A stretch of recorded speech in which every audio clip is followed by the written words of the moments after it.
Hello and welcome to The Conscious Capitalists, hosted by two of the co-founders of the Conscious Capitalism movement and co-authors of the Conscious Capitalism Field Guide from Harvard Business Press, Raj Sisodia and Timothy Henry.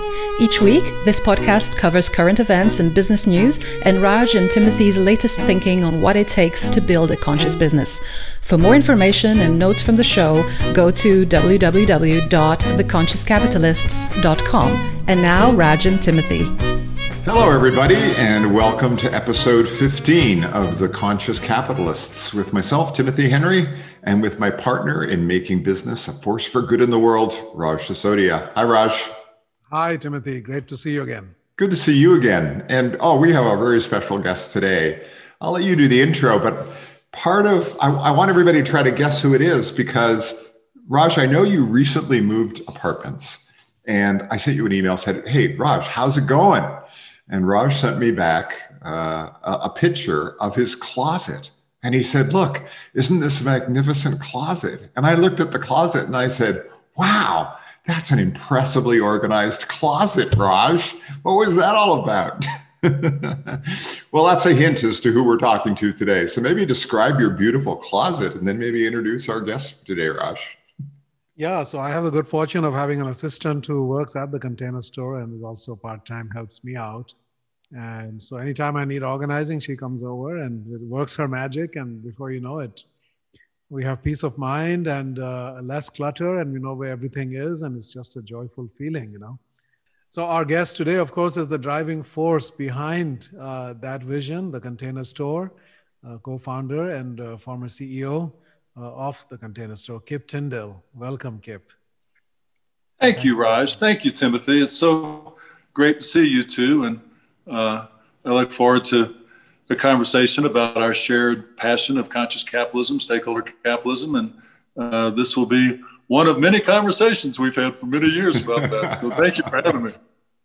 Well, Kip has created one of the most beloved companies out there. An astounding record in terms of being recognized as an incredible place to work. They were consistently on that list for 20 years.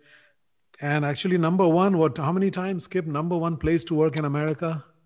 Yeah, Fortune's 100 best companies to work for in America. We were number one twice, and then we were number two twice. And we've been on the list 19 or 20 years in a row. And that makes it easy. When you open a new store in a new city, we only hire 2 or 3% of the people. And one of our guiding foundation principles is one great person is equal to 3 good people in business productivity. So very high service environment where we're trying to help people organize the kids' toy area.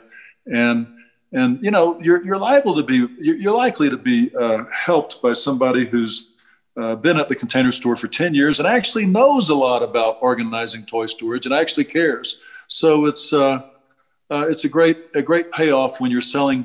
I would say 80% of the things that we sell are for other than their intended purposes. We have baskets that are made for collecting eggs, but we sell them as gardening tool things and delightful things like that. And what we've learned over my goodness, now 42 years of building this business is that life's a little better when you're organized.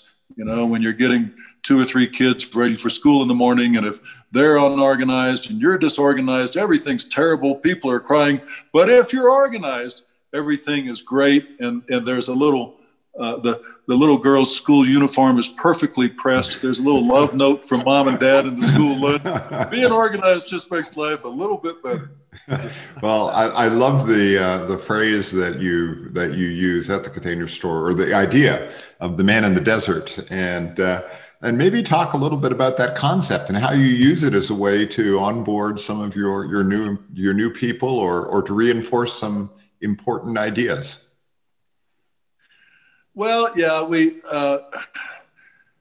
have a business that's based on 7 foundation principles, and they were all kind of maybe corny, but very do unto others type concepts that really do guide our business actions. They're not just things written on the wall of the home office. If you ask people that work at any store, so that rather than having a big thick policy book.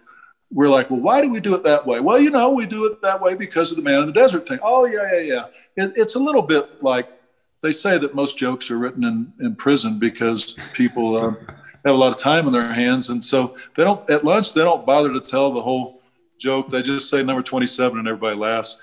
And so that's the same. That's our explanation for everything we do and don't do, is these 7 foundation principles. And it's the ultimate in really empowering and arming all employees with the ability to make customers not just happy and satisfied, but astonished. We're looking for astonishment.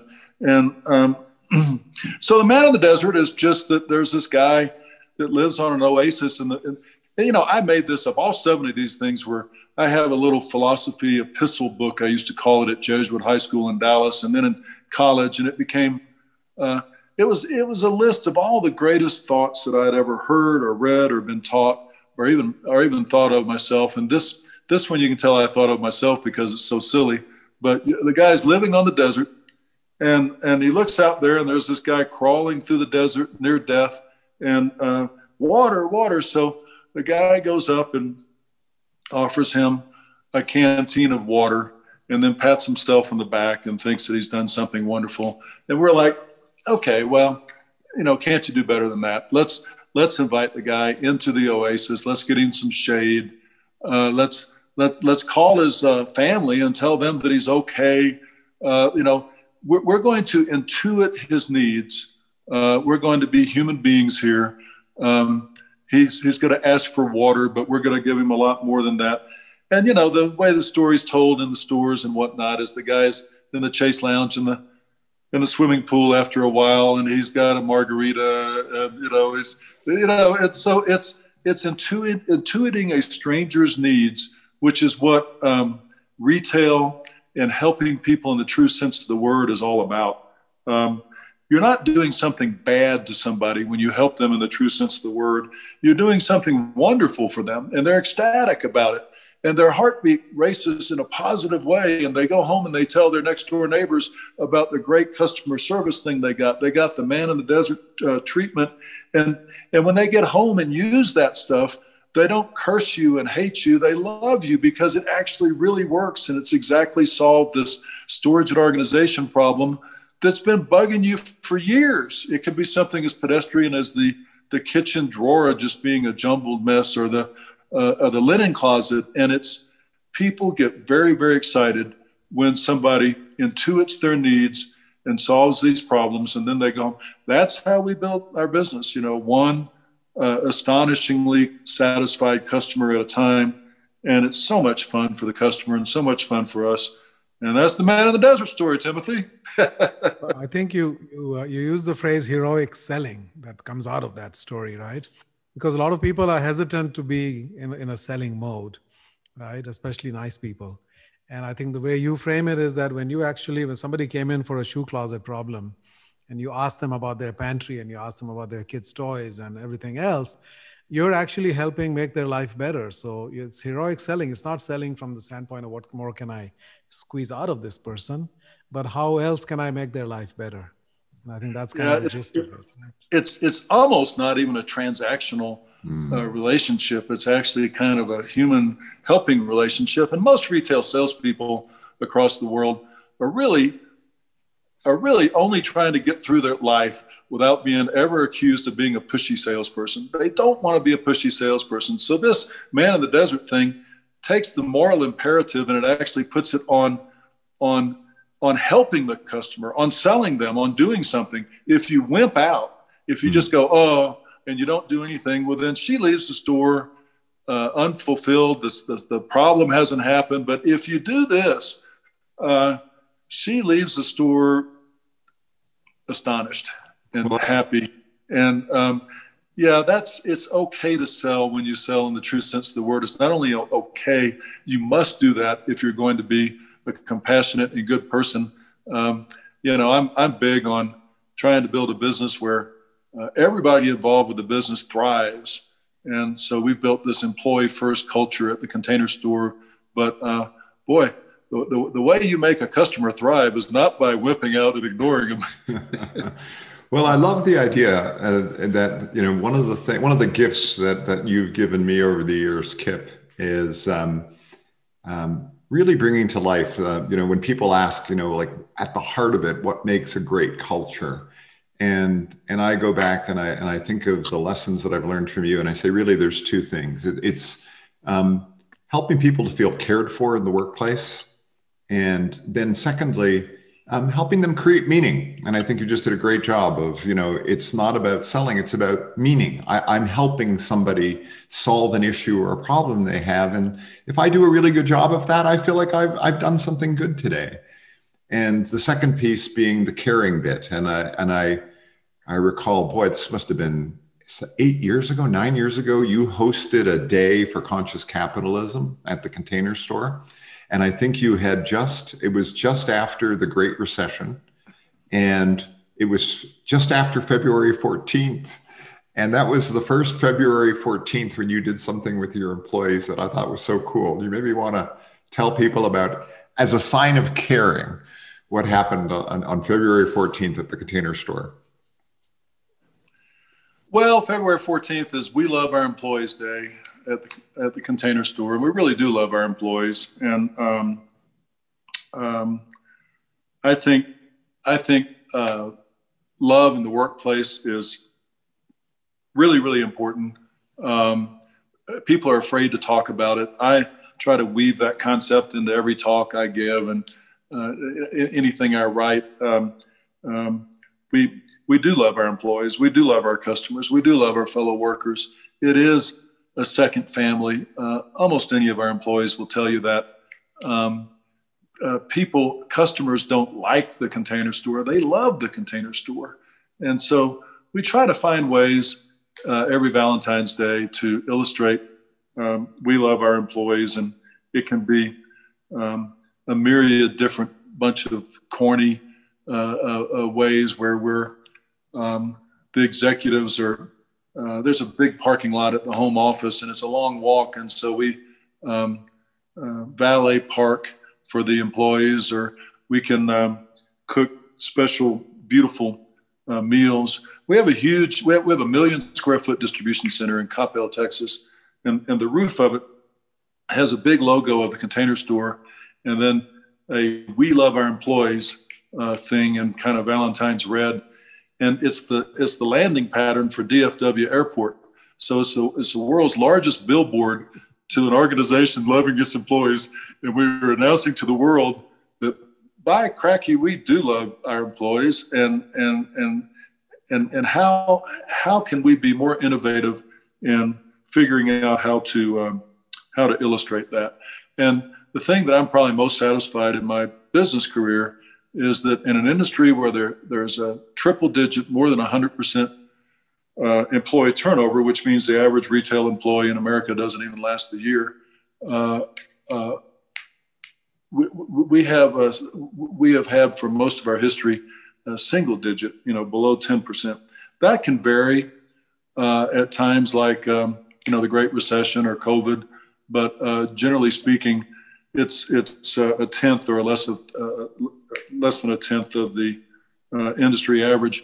People join the Container Store and they never leave. That's why I mentioned earlier that the person waiting on your store really does know how to organize your toy storage area because they've been working there 11 years or whatever. I love that. I mean, that's the ultimate compliment that all of our efforts to paying well and having great benefits and truly loving our employees has paid off. And I don't think a customer can love a business until the employees do. If the employees don't like the business, it's impossible for the customer to. And so we can all think of great examples of that. But yeah, I think the world would be a lot better place if people would bring love into their workplace, not be afraid to use the word in the business environment. John Mackey, the Whole Foods guy, talks about love in the workplace.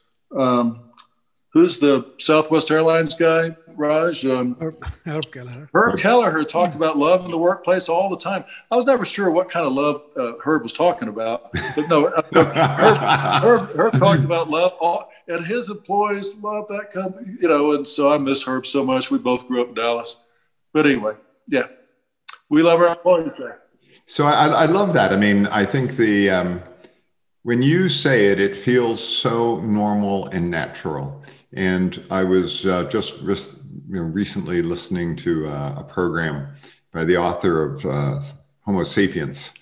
And in it, he talks about the fact that what made us Homo sapiens special was our ability to organize into larger groups. And the reason why we were able to beat the Neanderthals, because they could only be in a family unit of 30 or 40 people, but we could organize into 100 people. And we could do that because we could build trust and we could build relationships with one another. And it seems to me sometimes so obvious and yet so counterintuitive to so many business people that this is all about relationships. This is about creating relationships with the people that work with you, the people you work for, and for your stakeholders more broadly. We're in the relationship business. Anybody who's in business is in the relationship business. And yet, while I know for us that seems so obvious, it seems so counterintuitive to the traditional business narrative. Guys, why?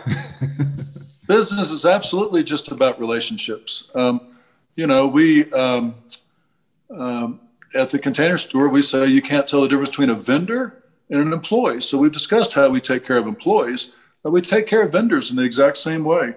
We have these long-term relationships with these manufacturers, and what it results in is that even when we don't buy as much of a product as a giant mass merchant, we very likely might have the best price in the country on that product from that vendor so that we can compete with that mass merchant on price. In other words, we buy it cheaper than they do, not because we buy more of it than the mass merchant, but because we have a vastly better relationship with the manufacturer than that mass merchant does. And our vendors love us and we love them. And that leads to relationships that endure for decades. And God, Sharon, who's my wife, who's the past president and longtime chief merchant, we would go on vacations with these vendors. And while we were having fun on vacations, we would create the world's greatest shoebox. And it would be exclusive to us. And we're so weird that we get excited about doing things like creating the world's best shoebox. We get excited as heck about that. And, those kind of relationships allow innovation and fun. And it's just the best way to do business. And so that's the ultimate of the supply chain stakeholder model, taking care of your vendors. Heck, we had a company, Iris USA, that had a factory in Wisconsin, and it was a promising line. And it was very high-end plastic storage devices. They were injection molded plastic, but the factory was in Wisconsin, and the freight was 17% coming from Wisconsin to our central distribution center in Dallas. And so we got to talking about how inefficient that was. And the owner of the business decided to build another factory right in Dallas, right there. It was a handshake deal. It was a outpouring of trust and relationship, and it saved us 17% freight. There's no contract or anything. He just did it, and he went from being our 53rd largest vendor to our second largest vendor after that. That's how you build business. Business is about relationships. So, well, Kip, we're always interested here in how conscious leaders became that way. And it's usually some combination of something innate in you and your parents and how they brought you up and what values they inculcated and your education. And so if you could talk a little bit about how you were shaped, how do you understand, how did you emerge to be the kind of human being and the kind of leader that you became? What were some of the formative influences on you? And how did that show up in this particular business? I know there was a passion that you had even as a youngster for organizing. Yeah, I was oddball enough to where when my parents went out at night and I was a young teenager or something, I would surprise them by reorganizing the pantry. And when they came home, they were astonished, And I think my dad probably worried about that a little bit, and maybe rightfully so. But it all worked out. But I was always very interested in reading and literature. I majored in English. I wanted to major in philosophy, but my dad wouldn't let me. So I majored in English, which of course is the same thing. And very interested in existentialism. I did go to. I don't even think I qualify as a mediocre Catholic. I'm a less than mediocre Catholic, but I did go to Jesuit high school in Dallas, and they had a lot of very existential oriented young priests who weren't much older than us that taught us, you're 17, 16, 18 years old and you're running around talking about Nietzsche and Kierkegaard and all that. And I loved that stuff, and I read everything. And I carefully kept the greatest thoughts that I had heard and in this little file. And when we started a business, I'll tell you, when you start a business, you're really lucky because you get to kind of form the culture based on your view of the world, and as the founder of a business. And I really thought, I searched into that file and found the thoughts that I thought were most noble and most practical to building a business, so that you don't want to have, say you have 10,000 employees, you can't have 10,000, we can't be 10,000 yahoos going in 10,000 different directions. We have to agree on strategy. We have to agree on a direction. And so I said, let's agree on these as being the ends, ENDS, and then we will liberate every employee to create their own means to those ends. But, one of them is Andrew Carnegie's statement as he lay on his deathbed, and he was asked what he attributed all his incredible business success to. And he said, yeah, there's one beacon, there's one guiding light that I attribute all my business success to. What's that, Andrew? Well, it's fill the other guy's basket to the brim.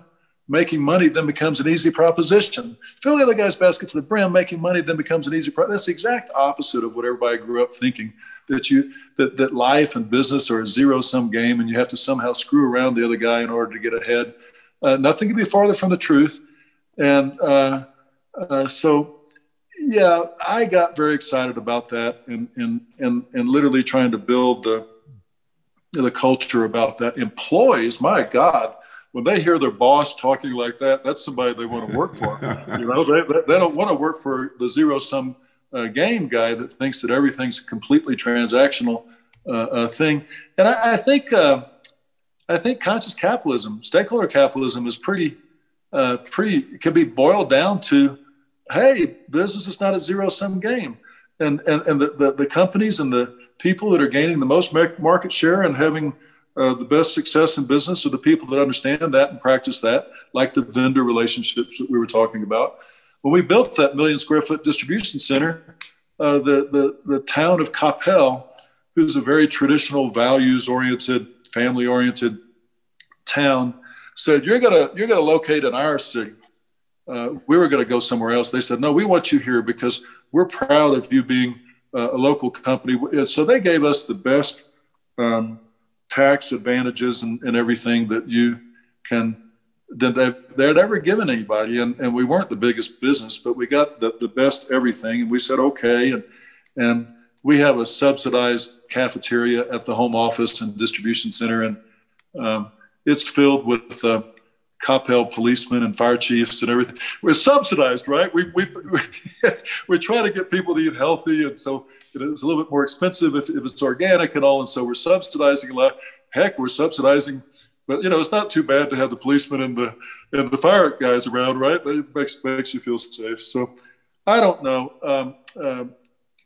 Garrett Boone, their co-founder, and John Mullen and all the other early people that helped build the business were proud of these philosophies, proud of these cultures. I think that nonprofit is wonderful and we need nonprofit, but business is something like 10,000 times bigger than all the nonprofits.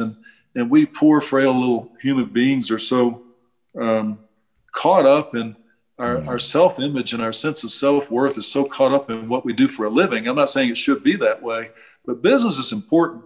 And so I think that a lot of us can do more for the world by creating conscious capitalist businesses, modeling how to take care of employees, modeling how to take care of vendors. I always thought that we were doing more for the world than if I just retired and devoted myself to other things. Now I am retired, and I basically spend most of my time trying to work with people like Raj and Timothy to help usher the world from, shareholder supremacy model of doing business. And people call it shareholder primacy. I call it shareholder supremacy, because that's really what it is, to a stakeholder model. And we're getting there, as I think most of you recognize. We've got the Business Roundtable agreeing with us now. We've got the key politicians around the world and agreeing with us. So, we can. I think the straight line, Timothy, from where we are as a world and where we want to be as a world is through conscious capitalism, stakeholder capitalism. If we can just make the world of business that way, we'll get there more quickly than if we try to do it any other way. Well, we're true believers here, and one of the things that I think is interesting, because some people will sometimes try to put us in a box and say, "Oh, yeah, that's all that soft stuff, Kip," and I will sometimes, when I'm giving a talk, sort of say, "Hey, listen, conscious capitalism isn't an excuse for not having a good business model, or not being able to execute, or having a good strategy. You need to have those things, but that makes you a good business. But the thing that starts to differentiate you and really make you successful is these other things." And having said that, I'm curious, how did you balance that when in your business, in terms of a great culture, really people focused, strong relationships, lots of trust, lots of caring, and at the same time, bringing in the discipline around executing, the discipline around having a good business model and those kinds of things. In your mind, how did you blend those? Well, I think that when people love their fellow worker, love their business, love their culture, they try to excel at it. They're engaged. They're passionate about it. They do everything they can to help that company succeed. But there have to be metrics. I mean, we're very metric driven. I believe in the power of intuition, but it has to be balanced with metrics. Your intuition is best on the things you know the best. So I do a lot of fly fishing, and if I intuit there's a trout under that rock over there, there probably is. And if I'm teaching you to fly fish and you've never done it, and you intuit that there's a trout under that stone over there, there's probably not. And so you can trust your intuition on things you know the best. Otherwise, you need data. And so I remember that we used to, when we first started implementing a lot of measurements in the distribution center, and we were trying to make people understand that this is good, this is not bad, this is freedom, this is liberty, this is not harnessing. This one woman, we didn't use anybody's names, but we posted the next day the performance metrics. And this one woman said, "God, I'm absolutely last in the whole distribution." We didn't have the names on there. They just had a code so you could identify yourself. "I'm last in the whole distribution center. I had no idea. I thought I was pretty damn good at this." And then the next time it was measured, she was above the midpoint. She had gone from the very bottom to above just by the recognition of that. And she wanted to contribute. She wanted to. You see it on teams, sports teams that have great chemistry, and a lot of egalitarian approaches, servant leadership by the management team. Everybody wants to contribute. We try to measure everything. We have compassionate conversations when somebody just isn't cutting it. Management probably is failing if somebody is really bad at something. We're all good at some things and bad at other things. So we have the patience to find what this person really can do better. All of that just brings about a very positive, productive workforce. We all know the stats about how unengaged most American workers are. it's hard to be productive if you hate your business, if you're not engaged. But gosh, if you're surrounded by people that you truly love and respect, you want to do well. And I think that 99% of all workers around the world, what they really want is they want to go to work in the morning. They want to look forward to going to work in the morning, and they want to work at things and with people that they really like and ideally cherish, ideally love. And they want to feel like that they did some great stuff with people that they really care about. And then they go home at night and they feel so much better about themselves than they do otherwise. And so an employer that promotes that type of thing, a company that builds that type of thing, builds a better world, one fulfilled employee at a time, as opposed to a bad company where people are beaten down at work. You know, that fulfilled worker that feels that way after a great day's work, they go home and they treat their golden retriever better. They treat the person at the 7-Eleven that they stop off on the way to work a little bit better. You're building a better world, one fulfilled, happy, productive, enthusiastic employee at a time.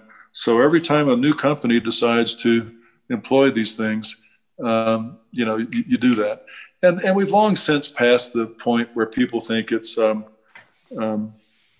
less productive than the other way. It's more productive the other way. This is how you retain good talent. This is how you have customers that are passionate about. This is how you have vendors that create better synergies. If all you really wanted to do was make more money more quickly, I would submit to you that this is the way to do it.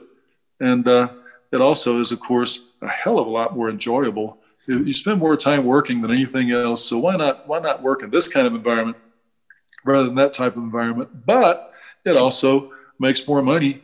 Not every time people say, well, what about this conscious capitalism company that didn't do that well?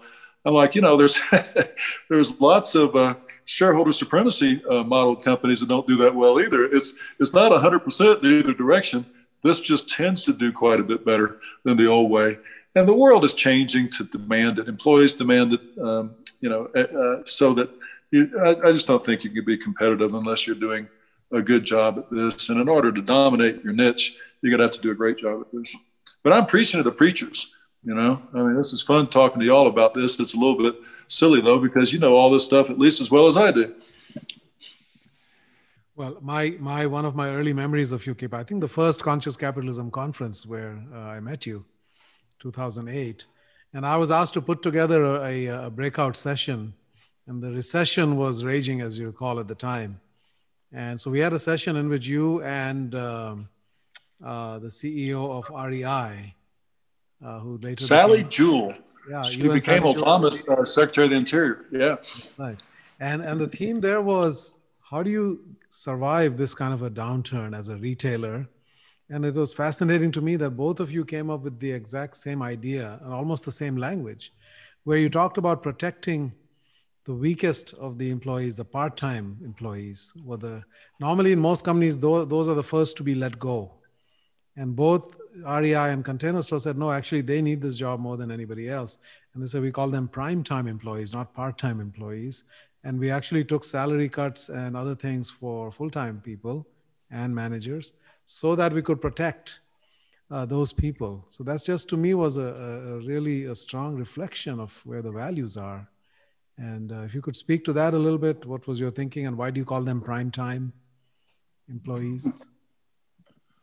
Yeah, well, Sally Jewell is a wonderful conscious capitalist. I was thrilled for her to be a cabinet level position under the Obama administration. She and I still try to do things together. That little talk that we gave together, there were other breakout sessions going on, and our word spread, and it just overflowed. And so that discussion was about how do you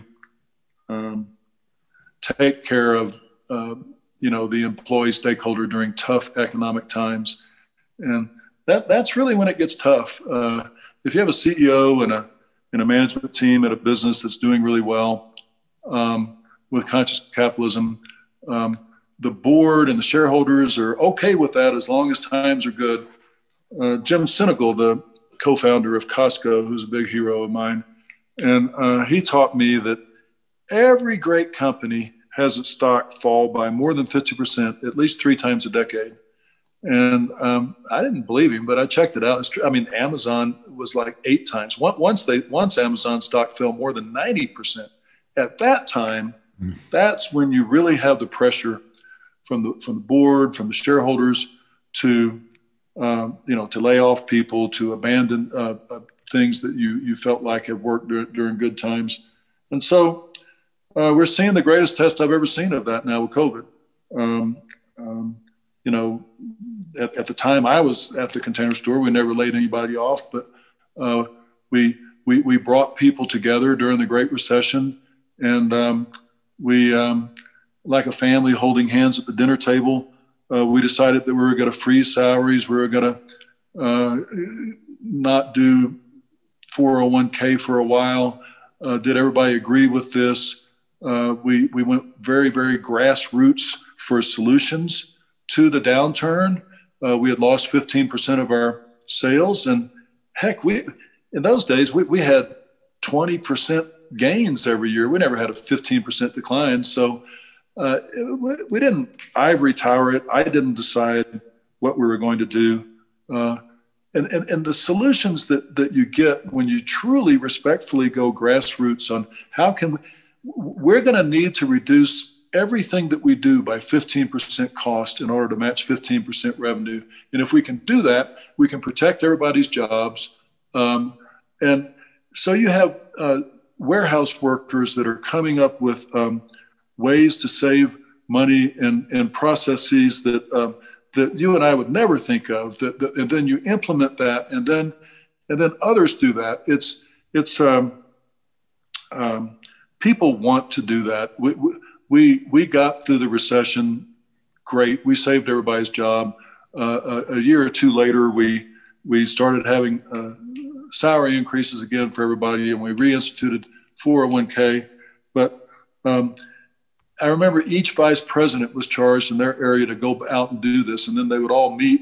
And it's like old guys that go to war together. You know, the bond and unity that they have, and they come back and tell their war stories about how we saved 15% or more on just about everything that we did because it was out of necessity. And people were proud to have their salaries not cut, just frozen. And that worked really well for that crisis. Now, for this crisis, where you don't lose 15% of your revenue, but if you're, particularly if you're an upper end restaurant, you might lose 85% of it. It would be a whole different set of circumstances. And I've watched people like Danny Meyer, the great New York restaurateur, suffer through that and innovate through that and come up with great ways to do the very best he can for his employees and his customers. And there's been a lot of good that's come out of that in terms of the innovation. But this is, you listen to your people, you remember their humanity and their caring. Laying people off is probably necessary in many service industry cases and during COVID because people lose all their revenue. But forestalling that, doing as little of that as possible allows you to bounce back much more quickly. The year or two after the Great Recession, the Container Store had by far its best couple of years. And I think it's because of the way that we approached that. Plus, we were all proud of the business for conducting itself that way. It's a custom set of solutions for every different business. If you're unlucky enough to be in the hospitality industry during this crisis, that's different than if you're, in other forms of businesses. But you talk about rewarding, to see people sacrifice for one another and innovate for one another out of necessity. That was probably our finest hour. We've been through other crises, but not one as severe as that. Well, I think it's fascinating. You're on the board of a couple of other companies, and I'm curious as to, you mentioned, the board's all, fair weather friends in a sense. Things are going well, we're all on board. Things get a little tough. Some of the boards get tougher. And I'm curious in terms of the boards that you sit on, in your experience with boards, what ought to be the role of the board, and how do you help boards evolve into a more conscious capitalist space? Well, I think it's important that board members, no matter how celebrated they are, understand that the CEO and the management team understand a heck of a lot more about the business that they're involved with than they do. There needs to be a lot more humility on the part of a lot of board people. That isn't always the case. It's particularly not the case when things are going poorly. There needs to be a very long-term orientation. There's a stewardship to building a business. Sharon and I and others built this business for 40 years. I've got this place in Colorado where we've got a lot of acres, and I'm just a temporary steward of this land. And we, in fact, my neighbor, when he died, he gave me his acreage. He didn't give it to me. He sold it to me at a very low price because he said, anybody else will screw it up, you won't screw it up. So we didn't need any more acres. But, there's a stewardship in land and building a business. It's a long-term orientation. It's important for board members to try to understand that. I used to think that a great culture and a really powerful CEO could overcome short-termism and activist investors, but that's no longer true. Activist investing costs Whole Foods its independence in spite of how strong the CEO is and how great the culture was. Paul Pullman had all the difficulties, with his business. It's in this day of activist investor and short-term orientation. If you hit a bump in the road, more than anything, you need shareholders. People say you get the shareholders you deserve. That's really true, but you want long-term oriented shareholders and wise stewards at the board level, because it's all good as long as the stock price is going up 20% a year. But boy, it's not when it's going down the other way. So that's what we're all working towards, getting there to be more recognition of, and it's improving.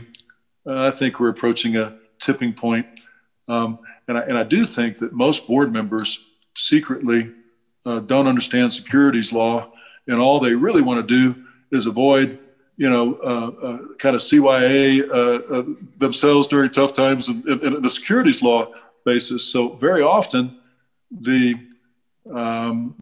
private equity firm or major shareholder, the guy, usually it's a guy in the boardroom that understands security law the most, can wield security law as a weapon to intimidate other directors into doing things that are short-term oriented and not in the long-term stewardship interest of the business. But that's beginning to change. There's a lot more education on it. And I have, Timothy, I've gotten off of all of my public company boards, private company boards. I'm on the board of two organizations, Imperative 21 and Just Capital. And then Raj and I are co-chairs, of course, of Conscious Capitalism, and that takes all my time. I'm on the boards of a bunch of small little companies where people come to me and they want me to advise them on how to build a conscious capitalist company. And sometimes, rarely, I'll actually invest or be on their board or something. But my real loves are Conscious Capitalism, Imperative 21. Imperative 21 is, my dream has always been that the 20 or so organizations that are like Conscious Capitalism can come together as one, and we can quit focusing on our differences and believe that we're all pulling for the same thing. And if you study movements like civil rights movement, and God, isn't it amazing how we haven't come as far as we thought we had. But when the global progress was made was when the various organizations came together and worked together as one. We're trying to do that with Imperative 21. We have B Lab and B Team and CECP, which is Chief Executives for Corporate Purpose, and Conscious Capitalism, and Just Capital. Just Capital is another one that I'm on the executive committee board with.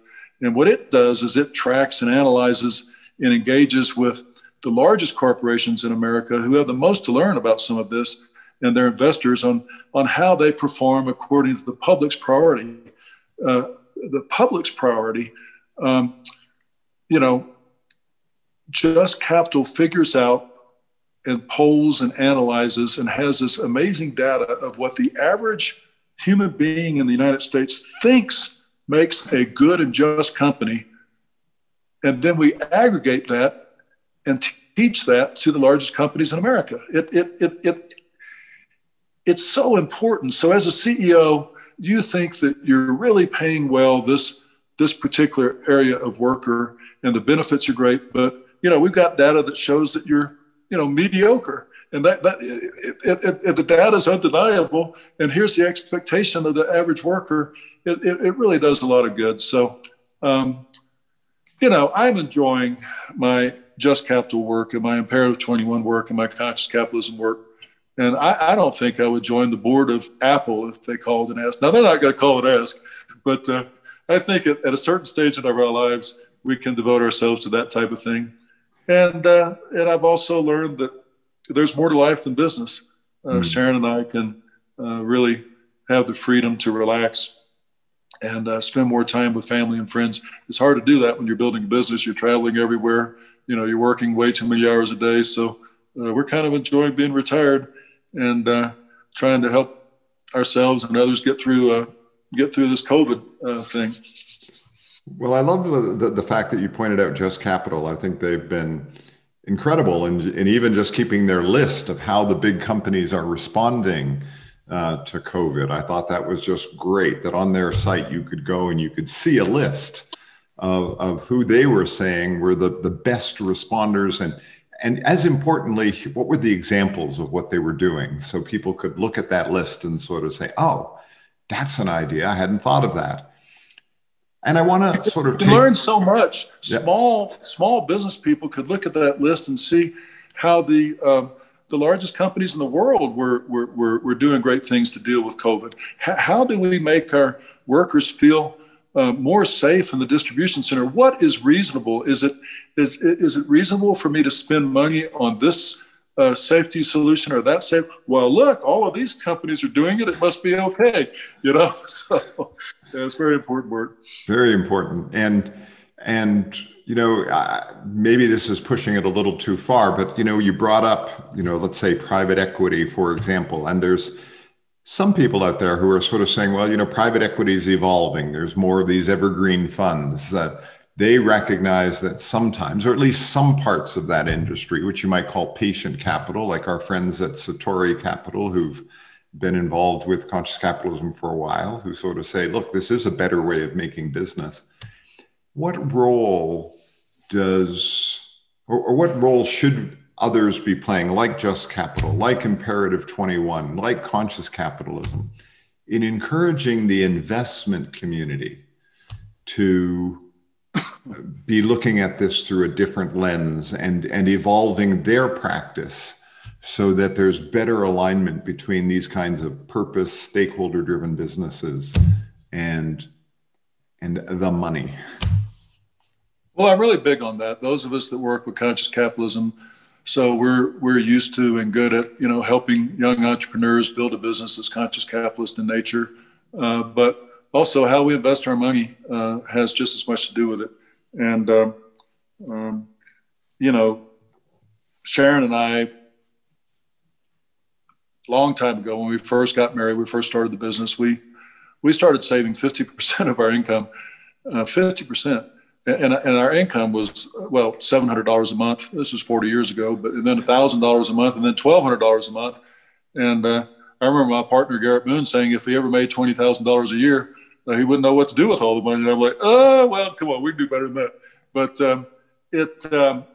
we saved half of it. And the reason we saved half of it, because we wanted to invest it in companies that we thought were good and just and conscious companies. So we invested in Whole Foods rather than Safeway. We invested in Southwest Airlines versus some of the other airlines. And sure enough, those companies did better than their competitors because of who and what they were.